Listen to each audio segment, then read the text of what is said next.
बिस्मिल्लाहिर्रहमानिर्रहीम अस्सलाम वालेकुम welcome everyone. As you all know कि हम क्वांटिटेटिव एबिलिटी को डिस्कस कर रहे हैं क्योंकि ये एग्ज़ाम्स के हवाले से एक बहुत ही इम्पॉर्टेंट पोर्शन कंसिडर होता है, चाहे वो किसी भी टाइप का यूनिवर्सिटी एग्ज़ाम हो, एडमिशन टेस्ट हो या जॉब टेस्ट हो। क्वांटिटेटिव एबिलिटी एक मेजर रोल प्ले करती है। तो ये कुछ आउटलाइंस हैं जो हमने इसको मेंशन की हैं ताकि आपको क्लियर हो सके कि what is the main portion of quantitative ability. और इस लेक्चर के अंदर हम रियल नंबर्स को डिटेल के साथ डिस्कस करने जा रहे हैं। ये वाज़ेह रहे कि जो रियल नंबर्स है ये एक बहुत ही इंपॉर्टेंट पोर्शन है क्वांटिटेटिव एबिलिटी का, और इसमें से तकरीबन 25% क्वेश्चन जो हैं वो रियल नंबर वाले पोर्शन में से आते हैं क्वांटिटेटिव एबिलिटी के लिहाज से। ओके जी, इस लेक्चर में हम रियल नंबर्स को, उनकी मेजर कॉमन टाइप्स को और उनके हवाले से मोस्ट इंपॉर्टेंट एमसीक्यूज को और कौन कौन से मैथमेटिक्स के अंदर रियल नंबर्स को सॉल्व करने के रूल्स होते हैं उनको हम डिस्कस करेंगे, जो आपको एग्जाम में बहुत हेल्पफुल होंगे। So let's start from the major type of real numbers, या वो नंबर्स जो हम रिप्रेजेंट करते हैं फॉर कॉमन पर्पस। तो सबसे पहले है एब्स्ट्रैक्ट नंबर। एब्स्ट्रैक्ट नंबर कहते हैं जिसको हम किसी भी पार्टिकुलर थिंग के साथ एसोसिएट नहीं कर सकते। फॉर एग्जाम्पल, अगर आप कंक्रीट नंबर को समझें तो आपको ज़्यादा आइडिया हो जाएगा। जैसे अगर हम एक स्टेटमेंट लिखें 7 बुक्स, तो इसमें जो ये 7 है ये रिप्रेजेंट कर रहा है बुक्स को, एक पार्टिकुलर थिंग को रिप्रेजेंट कर रहा है, तो इसलिए हम इस 7 को कहेंगे this is known as concrete number. जबकि अगर ये 7 हम अकेला लिख देते 754, तो इस तरह के नंबर को हम क्या कहते हैं, एब्स्ट्रैक्ट नंबर। ठीक है, नेक्स्ट है डिजिट्स। जब भी हम नंबर्स को सिंबल्स की फॉर्म में लिखते हैं जैसे कि 0 1 2 3, तो जो सिंबल्स हम यूज करते हैं नंबर्स को लिखने के लिए उनको डिजिट्स का नाम दिया जाता है। नेक्स्ट है rational numbers. Rational numbers are those numbers which are written in P over Q form. P over Q is the fraction, यानी जिनको हम फ्रैक्शनल फॉर्म में लिख सकें तो उनको रैशनल नंबर्स कहा जाता है। इनको हम बहुत ज़्यादा डिटेल में नहीं डिस्कस करेंगे क्योंकि हमारा फोकस जो है वो इनकी टाइप्स को फर्दर डेप्थ में जाना नहीं है, हम जस्ट इनका शॉर्ट ओवरव्यू लेंगे। तो ऐसे नंबर जो आमतौर पे फ्रैक्शनल की फॉर्म में लिखे हैं जैसे 2/3, 4/7, इवन के अगर हम ये नंबर लिखें 5 तो इसके नीचे भी 1 लिख सकते हैं, तो ऐसे नंबर्स को रैशनल नंबर्स कहा जाता है। इरेशनल नंबर्स वो होते हैं जिनको हम p/q की फॉर्म में नहीं लिख सकते, या ऐसे नंबर जो स्क्वायर रूट में होते हैं और इनका स्क्वायर रूट पूरा पूरा नहीं लिया जा सकता, those all are irrational numbers. जैसे ये √3, √5, these are irrational numbers. Okay, next is perfect number. Perfect number वो होता है जिसके जितने भी डिवाइजर होते हैं, जैसे अगर हम 6 के मल्टीपल्स देखें तो 3 मल्टीपल होते हैं, 1, 2 एंड 3। अगर हम इन सबको ऐड करें तो ऐड करने के बाद यही नंबर बन जाता है, तो ऐसे नंबर को परफेक्ट नंबर कहते हैं जो अपने ही मल्टीपल्स का सम होता है। उसके बाद नेक्स्ट है प्राइम नंबर। प्राइम नंबर वो होता है जो जिसके मल्टीपल जो है वो सिर्फ 2 ही फैक्टर्स होते हैं, जो सिर्फ अपने आप पे डिवाइड होते हैं, हम सिंपल वर्ड्स में कहते हैं। जैसे 5 है, 5 किसी और के टेबल में नहीं आता। 6 जो है वो किसी और के टेबल में आता है, 2 3 और 6, तो हम कह सकते हैं 6 is not the prime number. लेकिन 5 जो है ये किसी और का टेबल में नहीं आता, ये सिर्फ 5 के टेबल में आता है या 1 के टेबल में आता है, तो इसके 2 ही फैक्टर्स होते हैं, या यूनिटी होता है यानी 1, या ये नंबर खुद होता है, तो ऐसे नंबर को हम प्राइम नंबर्स कहते हैं। इवन नंबर्स वो होते हैं जो 2 पर डिवाइड हो सकते हैं। ठीक है, और इनकी पहचान ये भी होती है कि जब कोई बहुत बड़ा नंबर लिखा होता है तो उसके एंड में ये नंबर्स आ रहे होते हैं, 0 2 4 6 या 8। जैसे अगर हम यहाँ पे लिखें 220 तो इसके एंड में 0 आ रहा है, ये एक इवन नंबर होगा। 324 इसके एंड में 4 आ रहा है, ये एक इवन नंबर होगा। और ऑड नंबर्स वो होते हैं जो 2 पर डिवाइड नहीं होते, आमतौर पे ये 1 3 5 7 9 पर एंड हो रहे होते हैं। और कंपोजिट नंबर्स वो होते हैं जो प्राइम नंबर्स के अलावा होते हैं, यानी जो किसी भी और टेबल पर भी डिवाइड हो जाते हैं।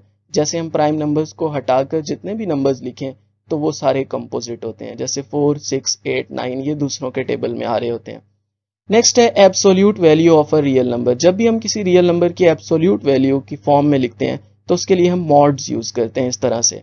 और इसका मतलब क्या होता है, इसका मतलब ये होता है, लेट्स सपोज मैंने ये लिखा है x is equal to x mod is equal to 3, तो इसका मतलब ये होगा कि ये प्लस पॉजिटिव वैल्यूज के लिए when x is greater then 0, और जब हम x लेस देन 0 ले रहे हैं तो फिर यही x किसके इक्वल हो जाएगा, it will be equal to its negative value, यानी x will be equal to plus x if x is greater than equal to 0, यानी अगर पॉजिटिव वैल्यू है, और अगर नेगेटिव वैल्यू है तो उस वक्त यही मॉड जो है ये माइनस के इक्वल होगा। Okay, next is LCM. LCM एक बहुत कॉमन रिप्रेजेंटेशन है और इसकी डेफिनेशन ये होती है कि ये स्मॉलेस्ट नंबर होता है जो एग्जैक्टली डिविजिबल होता है किसी भी नंबर से सेपरेटली। जैसे फॉर एग्जांपल मैं 10 और 12 का एलसीएम लेना चाहूँ तो इसके लिए ये मेथड यूज होता है। हम 10 और 12 को एक साथ लिखते हैं और हम एक स्मॉलेस्ट नंबर लेते हैं जिससे हम इन दोनों को डिवाइड करते हैं। जैसे हम 2 ले लेते हैं, 2 को 10 पे डिवाइड करेंगे 5 आएगा, 2 6 और 12 हो जाएगा। फिर इनमें से देखें एक 2 पर डिवाइड हो रहा है, 5 नहीं हो रहा है, इसको वैसे लिख देंगे, 2 3 और 6 हो जाएगा। अगली बार हम इसको 3 पे डिवाइड करेंगे और इसी तरह उससे अगली बार जो है हम इसको 5 पे डिवाइड करेंगे। तो ये एलसीएम फाइंड करने का तरीका है। अगली बार हम इन सबको मल्टीप्लाई कर देंगे, 2 मल्टीप्लाई 2 मल्टीप्लाई 3 मल्टीप्लाई 5, तो ये बन जाएगा 2 2 और 4, 4 3 और 12, 12 5 और 60। तो इसका मतलब क्या है, ये जो 60 नंबर है ये इन सब पर आसानी से डिवाइड हो रहा है। जैसे 10 भी 60 पर डिवाइड हो रहा है, 12 भी 60 पर डिवाइड हो रहा है और 60 जो है ये स्मॉलेस्ट नंबर है। इससे आगे भी कुछ नंबर्स होंगे जिन पर 10 और 12 डिवाइड हो सकते हैं। तो हम कह सकते हैं कि 60 का जो एलसीएम है वो 10 और 12 का जो एलसीएम है वो 60 है। नेक्स्ट है HCF। HCF भी बहुत कॉमनली यूज होता है। It is known as highest common factor और ये ग्रेटेस्ट नंबर होता है जो हर नंबर को एग्जैक्टली डिवाइड कर रहा होता है। इसको हम ग्रेटेस्ट कॉमन मैयर या GCM भी कहते हैं। इसको फाइंड करने का भी एक तरीका है। उसके लिए हम पहले अलग अलग इसको सॉल्व कर लेते हैं। अगर हम 30 का एलसीएम लेंगे तो ये बनेगा 2 3 और 5, ये इसके मल्टीपल बनेंगे। 36 का लेंगे तो ये बनेगा 2 2 3 एंड 3, ठीक है। और 42 का लेंगे तो ये बनेगा 2 3 एंड 7। 45 का लेंगे तो ये बनेगा 3 3 एंड 5। अब हम इसमें से देखेंगे कि कुछ नंबर ऐसे होंगे जो सब में कॉमन आ रहे होंगे। जैसे अगर हम इनमें देखें तो ये जो 3 है ये सब में कॉमन आ रहा है। तो जो सबसे कॉमन मल्टीपल होता है, इससे ज्यादा भी अगर आते तो हम इनको मल्टीप्लाई करके लिख देते। तो इस तरह इनका जो HCF है ये क्या होगा, इट विल बी 3। तो ये HCF फाइंड करने का तरीका होता है, ये भी हमें पता होना चाहिए। उसके बाद है बोर्ड मास रूल। बोर्ड मास रूल जो है ये आमतौर पे जब हमारे पास ब्रैकेट्स, मल्टीप्लाई, डिवाइड सब एक साथ दिए होते हैं तो उनको सॉल्व करने का एक तरीका होता है। जैसे अगर इस तरह से एक वैल्यू लिखी हुई हो, मिडिल ब्रैकेट हो, 7 प्लस हो 5 मल्टीप्लाई 3 डिवाइड 2 माइनस 1, तो इस तरह के रूल में हम फिर बोर्ड मास रूल का इस्तेमाल करते हैं। सबसे पहले हम ब्रैकेट्स में देखते हैं और जब बहुत सारी ब्रैकेट्स गिवन होती हैं तो सबसे पहले हम मिडिल ब्रैकेट को सॉल्व करते हैं, स्मॉलर ब्रैकेट को, उसके बाद मिडिल को और उसके बाद लार्ज ब्रैकेट को, और उसके बाद डिवीजन के प्रोसेस को करना है, उसके बाद हमने मल्टीप्लिकेशन के प्रोसेस को करना है, उसके बाद एडिशन को और उसके बाद सब्ट्रैक्शन को। ये हमने उस वक्त करना है जब एक ही ब्रैकेट में बहुत सारे ऑपरेटर्स दिए हुए होंगे। एक ही ब्रैकेट में, जैसे ये स्मॉलर ब्रैकेट में मल्टीप्लाई भी दिया हुआ है, डिवाइड भी दिया हुआ है, माइनस भी दिया हुआ है, तो उस वक्त हमने इनमें से सबसे पहले जो है डिवाइड करना है, फिर मल्टीप्लाई, फिर ऐड और फिर सब्ट्रैक्ट। ये एक सीक्वेंस है। अगर हम इस सीक्वेंस को फॉलो नहीं करेंगे तो हमारा आंसर गलत हो जाएगा।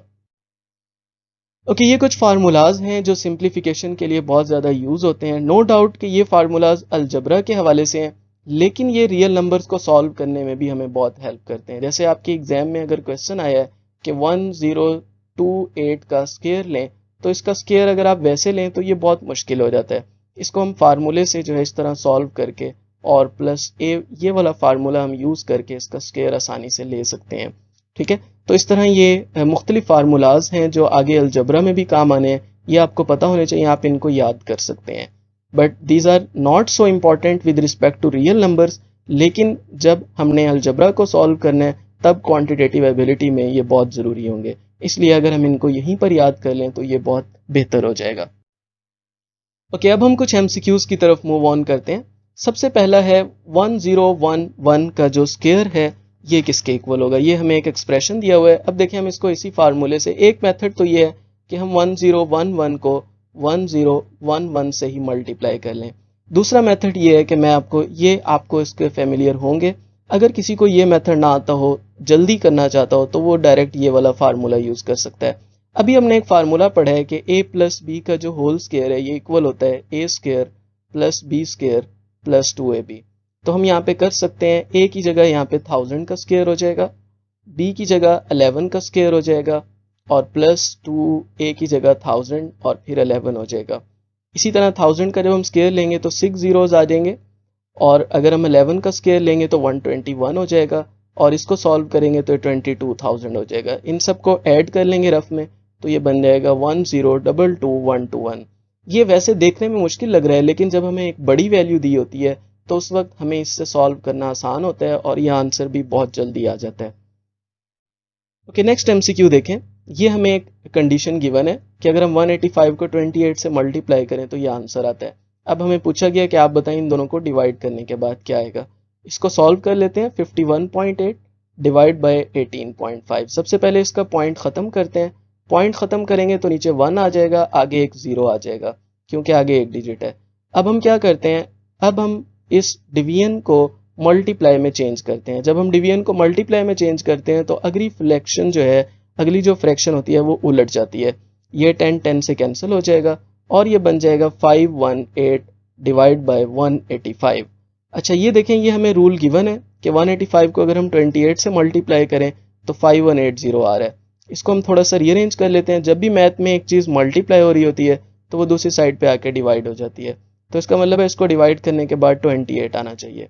तो यहाँ पर हमें 0 नहीं दिया हुआ तो पॉइंट को हम शिफ्ट करेंगे और ये बन जाएगा 2.8। आप इसको रफ में सॉल्व करके भी निकाल सकते हैं। मैथ में एक क्वेश्चन को सॉल्व करने के एक से ज़्यादा तरीके होते हैं और ये हम पर होता है कि हम कौन से तरीके से उसे आसानी से कर सकते हैं। ये क्वेश्चन है, इसमें हमें दो नंबर्स ऐड करके दिए हुए हैं और पूछा गया है कि आप बताएं कि ये किसके इक्वल होगा। तो इसको हमने बताना है। जब भी हमें फ्रैक्शन में स्क्वायर रूट वाली फॉर्म दी होती है और वो सब्ट्रैक्ट या प्लस हो रही होती है तो उसको सॉल्व करने का तरीका ये होता है कि हम उसके कॉन्जुगेट से उसको मल्टीप्लाई भी कर देते हैं और डिवाइड भी। कॉन्जुगेट मीन्स कि अगर उसके दरमियान में पहले माइनस है तो फिर अगली बार हम प्लस कर देते हैं और अगर प्लस है तो फिर माइनस वाली वैल्यू से मल्टीप्लाई या डिवाइड करते हैं। अब देखें, ये ऊपर वाली वैल्यू से मल्टीप्लाई हो जाएगी। नीचे वाली वैल्यू जो है इसको हम देख सकते हैं, ये a माइनस भी है और a प्लस भी है। इसको हम लिख सकते हैं a square minus b square.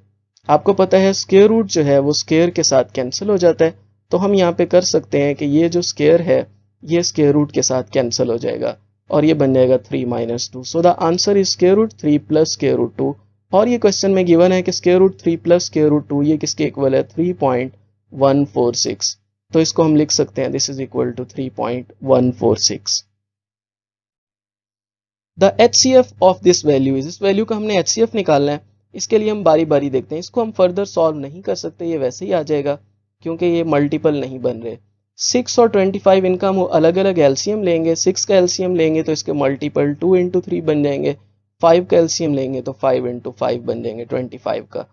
8/3 35, 8 का एलसीएम लेंगे तो इसके मल्टीपल ये बन जाएंगे और 35 का एलसीएम लेंगे तो ये बन जाएंगे।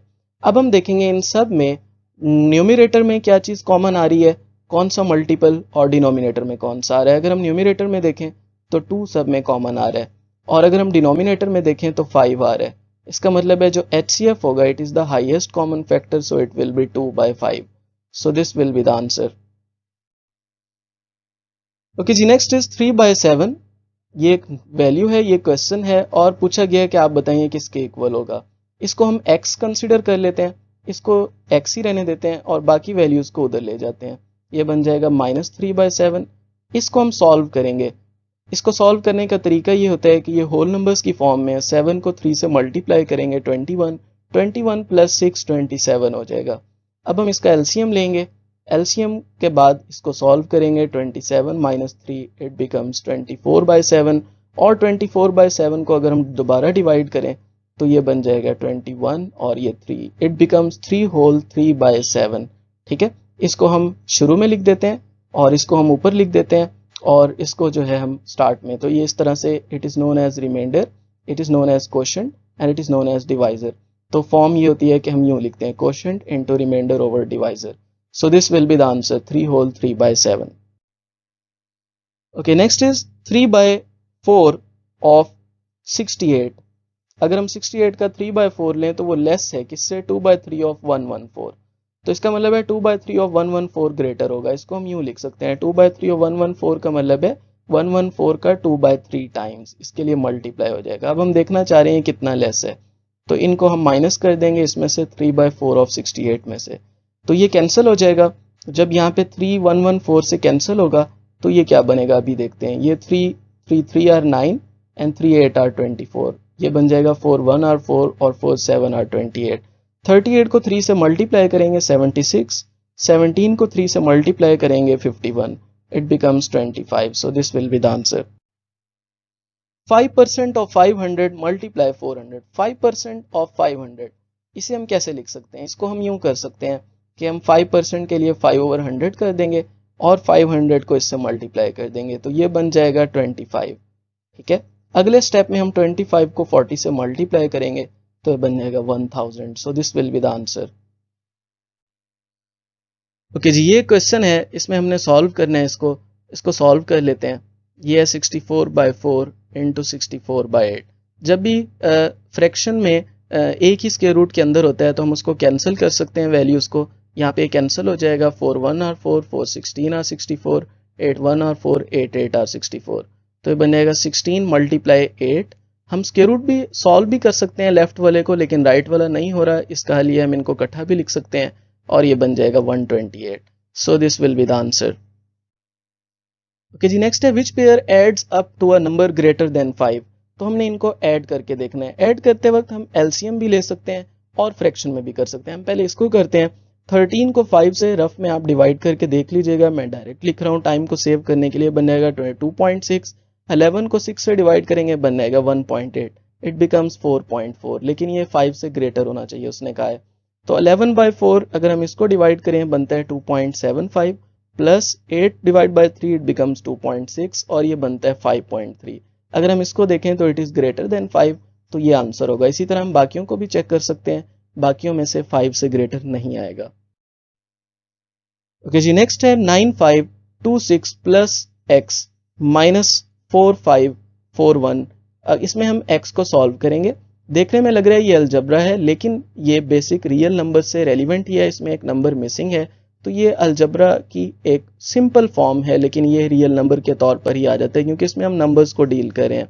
मैथ का रूल है कि जब एक नंबर एक साइड पे माइनस हो रहा होता है तो वो दूसरी साइड पे जाके क्या हो जाता है, प्लस। और अगर कोई नंबर प्लस हो रहा होता है, जैसे ये प्लस हो रहा है, तो ये इधर जाके क्या हो जाएगा, माइनस। इसको हम सॉल्व कर लेंगे। पहले इन दो नंबर्स को ऐड करेंगे। जब हम इन दो नंबर्स को ऐड करेंगे तो आंसर आएगा 9082 माइनस 9526। इन दोनों को सॉल्व करेंगे तो ये बन जाएगा -444। So this will be the answer that x is equal to -444। Okay जी, thank you so much. That was all for this lecture. I hope so आपको इस लेक्चर की समझ आई होगी, क्योंकि हमने इसमें रियल नंबर्स के मैक्सिमम पोर्शन को कवर करने की कोशिश की है। अगर आपको ये लेक्चर पसंद आया हो तो वी रिक्वेस्ट यू कि kindly subscribe our channel and click the bell icon, क्योंकि आपका एक सिंगल क्लिक जो है वो हमें बहुत ज़्यादा सपोर्ट कर सकता है और इनकरेज कर सकता है, ताकि हम फर्दर आने वाले लेक्चर्स में आपके लिए मज़ीद क्वालिटी वीडियोज़ बना सकें। Thank you.